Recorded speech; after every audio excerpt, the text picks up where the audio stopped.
Once upon a time in a big forest, many animals lived together. There were tigers, rabbits, birds, elephants, deer, and monkeys.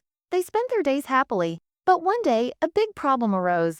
The summer heat was very strong and the rivers and ponds began to dry up. All the animals started to suffer from thirst. One night, all the animals gathered for a meeting. "Oh, we need a leader who can save us from this problem," they said.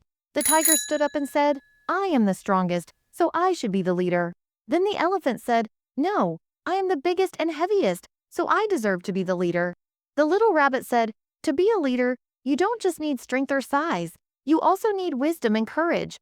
Everyone laughed at the rabbit, but the wise owl said, "Let's give him a chance. Let's see what he can do." That very night, the rabbit explored outside the forest and found an old dry riverbed that came from the mountains. He called all the animals and told them to meet at the riverbed. "We have to remove the branches and stones from here so that the water can flow," he said. The animals worked hard. The next day, the rabbit and the other animals continued to remove the rocks and dirt from the riverbed. They worked hard and did not give up. A few days later, it started to rain and water flowed down from the mountains. The river was filled with fresh water again. All the animals were very happy and they made the rabbit their leader. The rabbit smiled and said, "Strength alone doesn't make you great. With wisdom and unity, we can all survive."